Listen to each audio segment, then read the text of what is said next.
आज शहीद शमशेर जी के स्मृति में यह कार्यक्रम, और मेरा सौभाग्य है कि ऐसे पावन वक्त पे, ऐसे पावन अवसर पे यहाँ आपके बीच मुझे आने का निमंत्रण मिला, मौका मिला, अवसर मिला। शहीदों के संबंध में ही किसी ने लिखा है कि चेहरे पे खौफ नहीं, चेहरे पे खौफ नहीं, चौड़ी गर्व से होती है। खुद की परवाह नहीं उन्हें, जिन्हें खुद की परवाह नहीं उन्हें, जिन्हें प्यार वतन से होता है। ऐसे हैं हमारे लोग जो सर पे कफन बांधकर देश की रक्षा के लिए, और उनके साथ साथ जो लोग तैनात हैं सीमा पे, वो तो है बहादुर और अपना शौर्य का परिचय वो देते हैं, लेकिन उनके घर के लोगों की बहादुरी भी है, उनकी भी कुर्बानियां हैं। भरत जी ने यहां से बात रखी और मैं अपना सौभाग्य मानता हूं कि आज भरत से भी मेरी मुलाकात हुई और हमारे शहीद शमशेर जी के मूर्ति पे मैंने माल्यार्पण किया। और सही बात तो ये है कि ये वो क्षेत्र है जहां घर घर की वही कहानी, यहाँ घर घर में जो नौजवान हैं वो अगर सर्विस कर रहे हैं तो वहीं पैरामिलिट्री और आर्मी में कर रहे हैं, और ये जो पीढ़ी यहां बैठी है, कहीं ना कहीं किसी ना किसी युद्ध में आपका भी योगदान रहा है।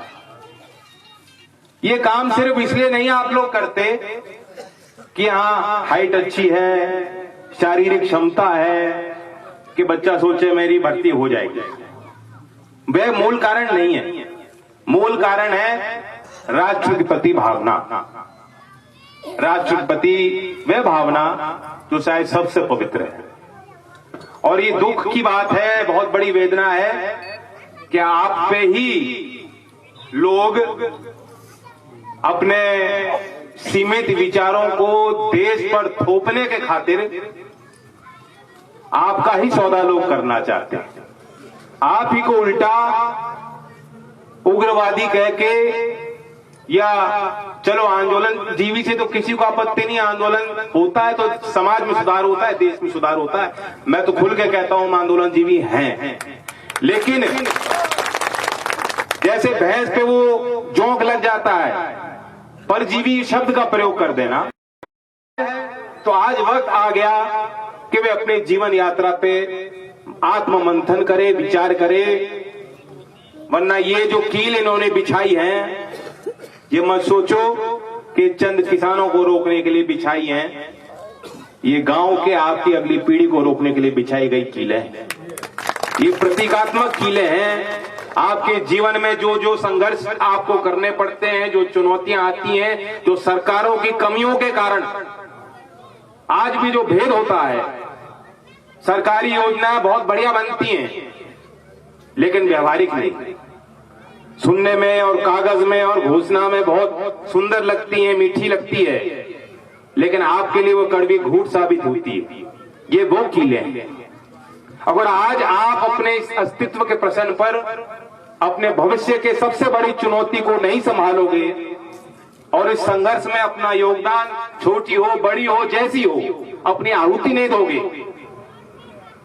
दूध का इतना बड़ा पवित्र गाय के दूध का गिलास हो और एक उसमें जो है थोड़ा सा जहर पड़ जाए तो बेकार है। और आज आपको यही कहा जा रहा है कि ये तो थोड़ा सा जहर है, छोटी घूंट है, भविष्य में बहुत अच्छा सौदा होगा। आज आप लोग नहीं समझ पा रहे, ये तो आपके फायदे के लिए लाए कानून। तरह तरह की बात आपको कही जाएंगी। जो छोटा किसान है, जिसपे कम भूमि है, उसे बताया जाएगा तुम्हें तो विशेष लाभ है, मोदी जी तो मसीहा है गरीब के, वंचित समाज के, व्यवस्था से बाहर रहने वाले व्यक्ति के। और ये लड़ाई लड़ रहे हैं तो उनसे लड़ रहे हैं जो हावी हैं। मोदी जी के पास कुछ नहीं, मोदी जी का परिवार नहीं, फकीर आदमी। जो लोग ये तर्क देते, मैंने इतना शौकीन फकीर तो देखा नहीं जो कश्मीर के रोज सुबह शाम शॉल पहनते हो, इतने महंगे शॉल, जिनके मित्र मंडली में सब लोग इतने बड़े बड़े शक्तिशाली ताकतवर लोग हों,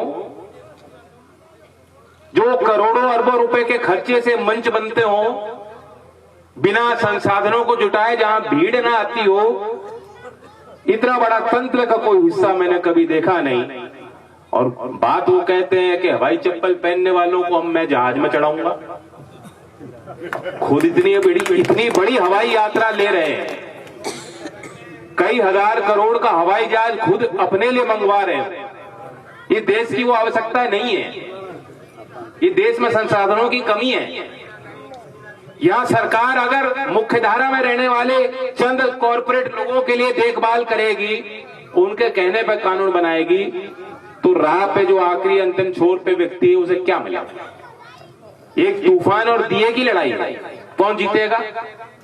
बराबरी की लड़ाई नहीं, बराबरी की कुश्ती नहीं है। ठीक है, गांव देहात से निकल के हमारे बच्चे काबिल हैं, उन्होंने अपना एक रहने का तरीका बनाया है, अपने अस्तित्व की लड़ाई वो लड़ रहे हैं। उनपे कुछ उन्हें दिया नहीं गया, लेकिन फिर भी वो अपनी पहचान बना रहे हैं।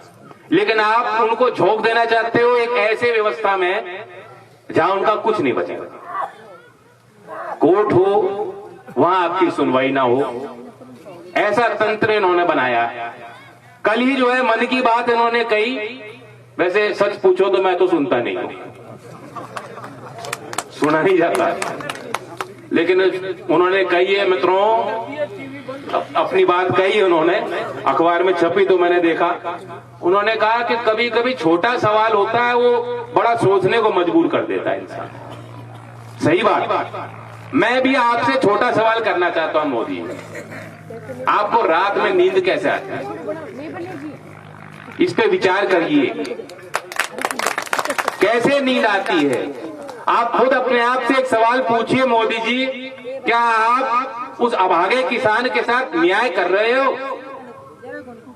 जो आप दावा कर रहे हो कि ये व्यवस्था आ जाएगी, कॉर्पोरेट लोग जो है जिनका एक ही धर्म होता है मुनाफा कमाना, वे लोग गरीब को, वंचित का ख्याल रखेंगे, ये विश्वास आप कैसे पाल रहे हो? या तो आप विश्वास गलत पाल रहे हो, या आप हमें गलत बहका रहे हो। दोनों ही बात हो सकती है। ग्राहक को भी सस्ता सौदा मिल जाएगा, किसान को भी बेहतर भाव मिल जाएगा, और जो उपज हमारी नष्ट होती है मंडी की अव्यवस्था के कारण, जो खरीदी नहीं जाती या जो बेकार हो जाती है क्योंकि हमारे यहाँ कोल्ड स्टोरेज नहीं है, वह व्यवस्था भी सुधर जाएगी। ये सारी बात कैसे हो सकती? और गरीब को भी फायदा मिल जाएगा, आय दुगनी हो जाएगी किसानों की। कैसे दुगनी हो जाएगी? अब ये कहते हैं काले कानून, क्यों कहो इनको? कानून तो असंवैधानिक है, लेकिन कानून के पीछे की नीयत पर भी सवाल उठता है। मैं ये सवाल मोदी जी से पूछना चाहता हूं। हम सिर्फ कानून के इस अस्तित्व पे, स्वरूप पे सवाल नहीं उठा रहे, हम तो नीयत पे सवाल उठाते हैं। नीयत सही होती, अगर किसान हितैषी सरकार होती, तो आप खुद सोचो ठंडे दिमाग से, इन्होंने ही तो कानून बनाया था कि अगर पराली कोई किसान जलाएगा तो 1 करोड़ का जुर्माना उस पर लगाया जाए। क्या उस किसान की जमीन का भाव भी 1 करोड़ है? उसकी कई पीढ़ियां इतना पैसा कभी देखा नहीं, कहां जोड़ जोड़ के इतना पैसा कभी कमा पाएंगी? उसको आप जेल में डालने की, इतना बड़ा जुर्माने लगाने की व्यवस्था बना रहे हो। क्या कोई किसान हितैषी कभी भी ऐसे प्रस्ताव पे भी हस्ताक्षर कर सकता है, पारित कर सकता है ऐसा कानून? रात रात में कर दिया। क्यों? बताएगा सुप्रीम कोर्ट का दबाव है। मैं ट्रैक्टर चला के आया हूं, मुझे तो नया ट्रैक्टर सौंपा गया, लेकिन गांव में जो ट्रैक्टर है कितने साल चलाते हुआ? 20-20, 30-30 साल चलते हैं, कोई दिक्कत तो नहीं आती। और दिक्कत आती भी हो तो क्या करोगे आप? महंगी चीज है, सबके बस में नहीं है, और जो लिया गया है उसके बचाव में उसे जितना लंबा चला सके, ये आपकी पूंजी है, इसे क्यों बेकार करेगा कोई किसान? क्या किसान हितैषी सरकार ऐसे नियम का पालन करती जो कहे कि 10 साल बाद नया ट्रैक्टर लेना पड़ेगा? और वह कहते साहब सुप्रीम कोर्ट का दबाव, और वही सरकार कहती है भाई 18 महीने के लिए टाल देंगे, सुप्रीम कोर्ट में एफिडेविट दे देंगे, कि भाई हम क्या करें, 18 महीने की हमने बात कह दी, किसानों ने मान ली, और 18 महीने बाद जब फांसी फिर दोबारा आएगी तो कह दिया जाएगा ये तो सुप्रीम कोर्ट का दबाव, और फिर कहें हम मजबूत सरकार है। तो सरकार तो पंगु है, जो कोर्ट के किसी दलील के आगे टिकती नहीं या किसान का पक्ष वहां रखती नहीं। जब विपक्ष में थे बहुत बढ़िया बढ़िया बात करते थे, इन्होंने कही स्वामीनाथन आयोग की रिपोर्ट लागू होनी चाहिए, सरकार संभाली, सुप्रीम कोर्ट में ये दलील दी, ये तो लागू हो नहीं सकती, इतने संसाधन है नहीं, इन्होंने कहा। अब फिर से तब से दावा करने लगे हम तो कर दिया, हमने तो दे दिया भाव। एमएसपी तो कागज पे है, एमएसपी किसी फसल को उठा के देख लो, कैसे कैसे करके प्रयास करके आप यहां पैदावार कर रहे हो। थार के इलाके में रेगिस्तान है तो आपने बसाया है, लेकिन आप जानकार हो, किसी भी फसल को उठा के देख लो, बाजरे का भाव है सरकार का 2150 रुपए और 1100-1200 में बिकाओ। सरसों का रेट, गेहूं का रेट, धान तो है ही नहीं यहां, कभी नहीं, सोच नहीं सकते आप। किसी भी फसल का जो सरकार का रेट है वो देखोगे और मंडी पे किसान को मिल क्या रहा है, ये आकलन करोगे तो आपको एहसास हो जाएगा कहां है किसान, कहां टिक रहा है, उसे क्या मिल रहा है, क्या उसके साथ न्याय है। इन्होंने 2018 में एक नए कानून की शुरुआत की और वह आए थे, सितंबर की बात मैं बता रहा हूं, चौधरी छोटू राम जी की मूर्ति का अनावरण का कार्यक्रम था और उन्होंने घोषणा करी मंच से, मोदी जी ने कहा कि हमने एक नई योजना चालू की है, प्रधानमंत्री आशा योजना, अन्नदाता आय सुरक्षा योजना। किसी को पता नहीं है यहां, मुझे नहीं लगता कोई एक भी लाभार्थी होगा तो मुझे बता दो, एक भी लाभार्थी यहां नहीं पाएगा। योजना क्या है? योजना थी कि भाई मंडी में जो भाव है और एमएसपी जो रेट है सरकार का, जो न्यूनतम सरकार तय करती है, अगर दोनों में अंतर होगा तो भरपाई सरकार करेगी, राज्य भी शामिल होंगी, केंद्र सरकार उनकी मदद करेगी। अब वह योजना बिल्कुल गोल है, वह ठप है, वह चला ही नहीं गई इनसे। पहले साल में इन्होंने 1400 करोड़ दिया, 2018 में एक भी रुपया नहीं खर्च किया। अगले साल 1400 से बढ़ा के बजट 1500 करोड़ कर दिया और सिर्फ 322 रुपए उस मद में खर्च हुए, वो भी पता नहीं कहां खर्च हुए, किसे मिले, क्या मिले, सब ऐसा ही है हिसाब किताब इनका हवाई। अब जो बजट आया है किसान आंदोलन के बीच, जब हम कह सकते हैं भाई इतना बड़ा दबाव है, इतनी बड़ी चर्चा है, अखबार वाले भी रोज छाप रहे हैं कि इतने किसान, वहां किसान, यहां किसान, दिल्ली में किसान, सर पे किसान बैठ गए सरकार के, मोदी जी भी घबरा रहे होंगे बैठे बैठे। भाई आम आदमी तो यही सोचता है कि हम जो कर सकते हैं यही कर सकते हैं, हम मीटिंग बुलाएंगे, आंदोलन करेंगे, धरना देंगे, दबाव बनाएंगे। इस बड़े व्यापक राष्ट्रव्यापी आंदोलन के बीच बीच भी जो इन्होंने बजट दिया, उसी प्रधानमंत्री आशा योजना, जो इतनी आशावादी योजना खुद इन्होंने बनाई है, उस योजना का बजट काट दिया और 1400 करोड़ से सिर्फ 400 करोड़ दिया। क्या 400 करोड़ देके पूरे देश के किसानों को आप एमएसपी दे दो? इन्हें भी मालूम है कि एमएसपी नहीं मिल रही और ये कह दे रहे तुम चिंता क्यों करते हो, एमएसपी तो थी, एमएसपी है और एमएसपी रहेगी।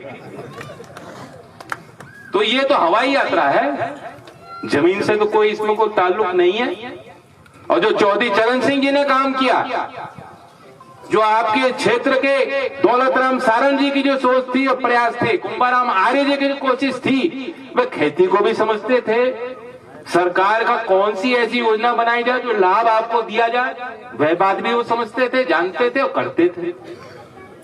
चौधरी साहब की तो कभी उनको मौका नहीं मिला, देश में सरकार कितने दिन चली, लेकिन फिर भी उनका नाम क्यों लेता है किसान? क्यों? उसे मालूम है कि जो अवसर मिला, जो कलम में स्याही आपने भर के दी, उन्होंने वापिस जवाब में जो खून का जो एक सौदा और रिश्ता है, वो रिश्ते की उन्होंने कदर करी, काम किए। आज इस सरकार के सारे मामले हवाई झूठ, और मैं नहीं समझता, चौधरी साहब तो हर सवाल पे, मेरे बाबा कहा करते थे कि ऊपर से नीचे लेके बात पहुंचती है। अगर कोई नेता ही खराब उदाहरण पेश करेंगे तो नीचे क्या होना है? अगर प्रधानमंत्री ही झूठ बोलेंगे, और उनके पार्टी के तो उस समय अध्यक्ष थे, अब गृह मंत्री, वो कहते हैं भाई झूठा प्रचार तो होता है, चलाओ फैलाओ, तो नीचे जो उनकी सिपाही है, दरोगा है, वो क्या करेंगे? उन्हें तो पूरी छूट है। अब राजस्थान की भोली भाली जनता क्या करे? आपने 25 सांसद आपसे मांगे गए थे, कहा डबल की ट्रेन लगेगी, डबल इंजन ग्रोथ होगा। दिल्ली में जो है, राजस्थान में ऐसा आदेश दे दो कि मोदी जी के हाथ मजबूत हो जाएं। आपने कोई कसर छोड़ी क्या? सारे एमपी हैं, शरीर से अच्छे हैं, चेहरे से चमक है, घर की स्थिति मैं नहीं जानता, लेकिन रीढ़ की हड्डी नहीं है। मोटापा है शरीर में, रीढ़ की हड्डी नहीं है। और रीढ़ की हड्डी होती एक दिन खड़े होकर किसी मंच पे, अरे कमरे में बंद करके जाके मिलो प्रधानमंत्री से, कमरा बंद करके जो चटकनी लगा के, किवाड़ बंद करके, और पूछो कि प्रधानमंत्री जी क्या कर रहे हो? हम कहां जाएंगे? हम कहां से अपने, क्या किसान से मुकाबला करना है हमें? उल्टा देखो क्या हो रहा है। संजीव बालियान मुजफ्फरनगर भेजे गए, पहले तो सबको बुला के उल्टी डांट लगाई कि तुम क्या कर रहे हो, ये तो जाटों का आंदोलन है। ये कोई जाट का आंदोलन है? जो आदमी किसान को संगठित होना देखना नहीं चाहता, वह ऐसी भाषा बोलेगा। जैसे अंग्रेज डिवाइड एंड रूल करते थे, ये भी हमें बांटना चाहते हैं। खैर, उन्होंने दिल्ली में बुलाए सारे नेता एक जाति के, और उन्हें खूब धमकाया। गृह मंत्री बैठे थे और उनके 10 बैठे थे, और खूब उन्हें उल्टा धमकाया। रीढ़ की हड्डी होती तो वहां खड़े होकर बता देते क्या सच्चाई है, कि जाटों का सवाल नहीं, किसानों का है, और किसान आपसे बेहद नाराज है और आगे नहीं समझेगी बात। किसी से नहीं बोला गया और उनको डांट के भगाया गया, और वहां से हो गए मुजफ्फरनगर। और गांव में जब वो पहुंचे तो गांव में एक नौजवान है, भाई नौजवान ने करवट ले ली। नौजवान समझ गए नौकरी मिल नहीं रही, खेती पे आफत है, अब क्या करेगा नौजवान? उन्होंने एक नारा दे दिया, किसान एकता जिंदाबाद। अब ये बात किसी को बुरी नहीं लगनी चाहिए। भाई गांव में जा रहे हो, तुम्हारा विरोध नहीं हो रहा, हम तो यही कह रहे किसान एकता जिंदाबाद। तुम्हें क्यों बुरी लगी बात? उल्टे मारपीट पे उतर आए। जिस गांव में गए, जो लड़कों ने विरोध किया, उन्हीं को जो है, उनके जो साथ में चलते हैं गुंडे, भाई सत्ता के साथ तो इसी तरह के लोग रहते हैं। जब इन्होंने झूठ बोलना और इसी तरह के कामों को बढ़ाना है, तो यही लोग हैं इनके पास। हमारे सिपाही हैं कृष्ण कुमार सारंग जी, बढ़िया बात बोल रहे थे, भाषा भी अच्छी लग रही थी, ईमानदारी की बात कर रहे थे। ऐसी बात कौन करता है राजनीति में? कम लोग हैं, क्योंकि आपने मजबूत नहीं कर रखे, तो उनके गुंडों ने उल्टा फैला किसानों। और फिर वही बात जाके कहा, और कुछ है नहीं रास्ता, कहा जी ये तो वहां मस्जिद से अजान हुई। गांव के लोग किसान है, वे पिट रहे, चोट उन्हें लग रही, कहा जा रहा कि ये हिंदू मुस्लिम इशू है, किसानों से इसका कोई वास्ता नहीं। अगर रीढ़ की हड्डी होती किसी एक में, अरे इस्तीफा दे दो। आज मैं एमपी नहीं हूं, चौधरी अजीत सिंह जी एमपी नहीं है, लेकिन जब 2 मिनट में उन्होंने वहां गाजीपुर बॉर्डर पे पूरी सरकार लग रही थी, तंत्र लग रहा था कि तंबू उखाड़ो, लट बजा दो, और ना जाने क्या क्या उनकी मंशा थी। 2 मिनट नहीं लगे, चौधरी साहब ने खून की पुकार सुनी और बात करी, और वह असरदार बात हुई। क्या ताकत पद से है? समाज में आपका दायरा किसी पद से है, इज्जत किसी पद से है। चौधरी साहब चाहते तो वे पद पे बैठे रहते, सौदा करना है सौदा कर लो, ईमान बेच लो, लेकिन आगे क्या बचेगा? लंबा चलना है तो समाज के साथ रहो। मैं भारतीय जनता पार्टी के छोटे हो बड़े हो जैसे भी हो, मैं आपको एक खुली राय दे रहा हूं। आज ये एक रेखा खींची जा रही है, ये लक्ष्मण रेखा है। जो इस ओर है वह धर्म को मानता है, वो किसान को मानता है, वो देश को समझता है, वह समाज के साथ चलने वाला आदमी है। और जो उस ओर, आप किसान के साथ मुकाबला करोगे, आप किसान को परजीवी कहोगे, आप किसान को उग्रवादी कहोगे, और आप सोचोगे आप दंड नहीं मिलेगा। सीमित समय तक ये स्वार्थ है, सीमित समय तक आपका स्वार्थ बचेगा, और जब मौका मिलेगा तो ये पलटी ऐसी खाएगी पब्लिक कि आप पे रास्ते सारे बने। आज ही वक्त है, लोहा गर्म है। मैं फिर कहता हूं, आप भी ये कोशिश करो। धरने पे भी जा रहे हो, यहां भी आ रहे हो, बड़ी बड़ी पंचायतों का आयोजन हो रहे हैं, जा रहे हो, जरूरी है क्योंकि ताकत संख्या दिखेगी, इनकी आंखें खुलेंगी, इन्हें लगेगा भाई हमारी तो वोट खिसक रही है। लेकिन साथ साथ वो बीजेपी के नेता हैं, पदाधिकारी हैं, आपकी तो इतनी मीठी वाणी है। मैं तो यही हिदायत दूंगा, ये मत सोचो कि हम कांग्रेस में हैं, हम लोकदल में हैं या किस पार्टी में हैं। भाजपा के नेताओं को बुलाओ भी, प्यार से बैठाओ भी, उनके ऐसे एक हाथ फेर के उन्हें समझाओ भी, उन्हें कहो भाई ये मौका, अगर इंसानियत बच रही है, रग में खून है, मैं खून की बात कर रहा हूं। किसी के आंसू बहते तो किसी के भी आंसू जो है टपकना शुरू हो जाते हैं। सामने वाला रोएगा, सामने वाले की कोई पीड़ा होगी तो जो उसको देखता है तो वह भी भावुक हो जाता है। ये उसकी इंसानियत का प्रमाण है। आप किसी के दाह संस्कार पर चले जाओ और राह चल रहे हो, देख रहे हो कि वहां हो रहा, परिवार के लोग वहां फूट फूट के रो रहे हैं, आपका भी रोना निकलेगा। ये साबित करता है, इससे रोने से आप कमजोर नहीं है, आपकी भावनाएं जिंदा हैं, आपके अंदर खून है। आज 200-250 किसान कहते हैं कि इस लड़ाई में चले गए, और वहां आप कह रहे हो साहब ऐसे तो खुद ही ऐसे गांव में मर जाते, क्या बात है? आप खिल्लियां उड़ा रहे हो, मजाक कर रहे हो। ये कोई बाहर से लोग हैं, ये भी तो आप ही के लोग हैं। इनका दर्द आप महसूस ना करो, मतलब आपके खून में आपको कोरोना नहीं मार सकता, आप तो वैसे ही मर चुके हो।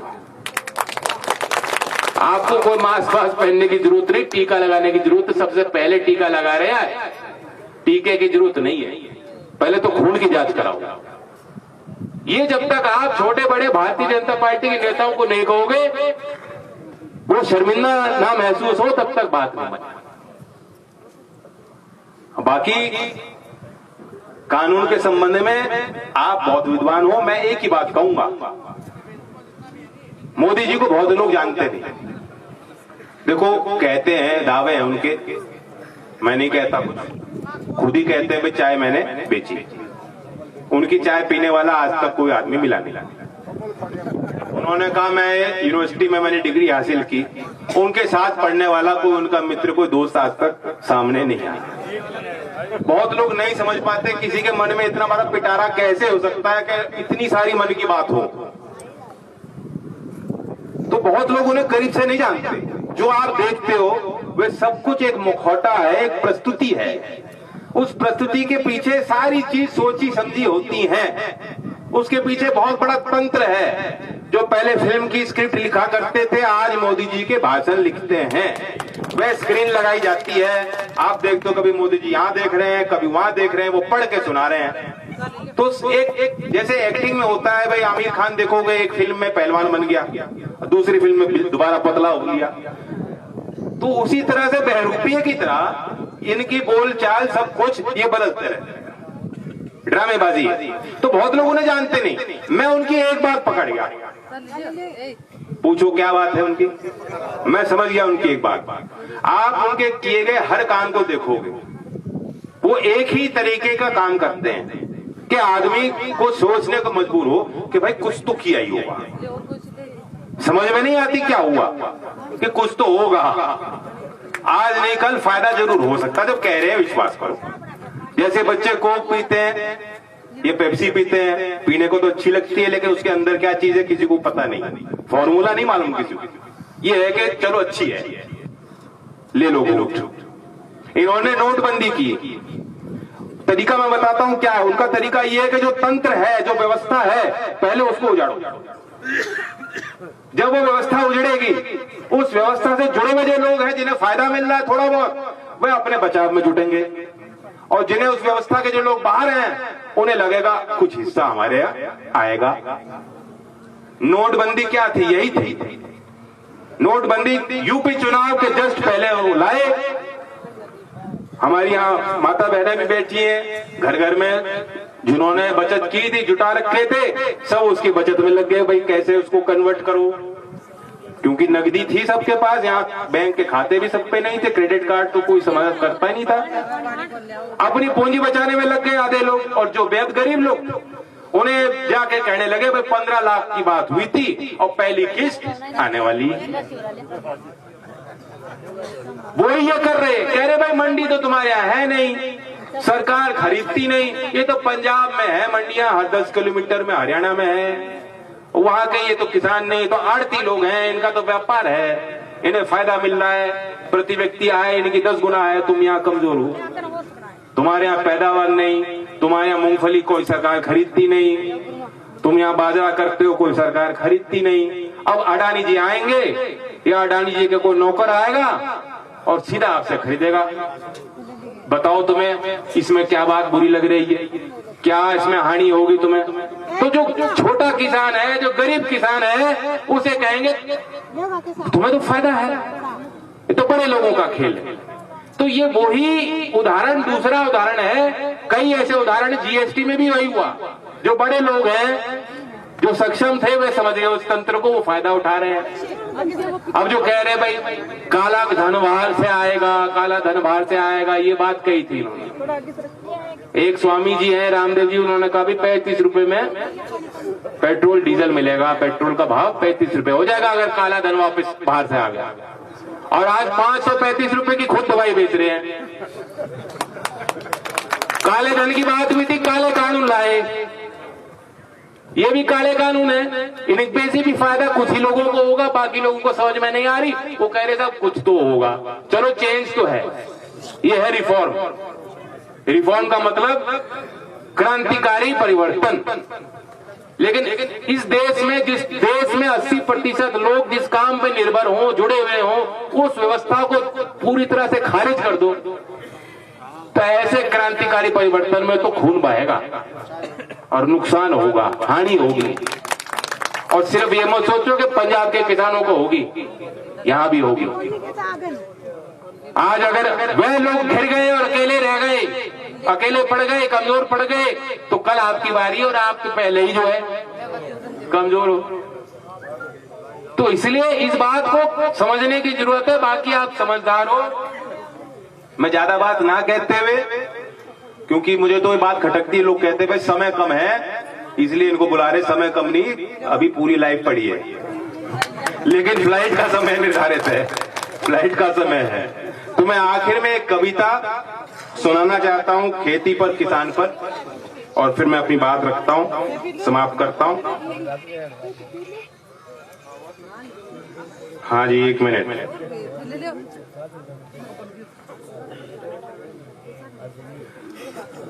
शहीद में और खेती से किसान पर है, जय जवान जय किसान, तुम दोनों के बल पर कायम है देश का स्वाभिमान। जब कभी दुश्मन ने बढ़कर सीमा का किया पार, सीमाओं पर खड़े हो गए हमारे जवान सीना तान। यश गान तुम्हारा गाते हैं अतीत और वर्तमान, जय जवान जय किसान। ओ भारत के कर्मठ किसान, तुम अन्नदाता कहलाते हो, श्रम की पूजा में ही अपने जीवन की भेंट चढ़ाते हो। सैनिक लड़ते हैं रणभूमि में, तुम उन्हें सशक्त बनाते हो। भोजन देकर पूरी दुनिया को अपना कर्तव्य निभाते हो, जय जवान जय किसान। धन्यवाद। जय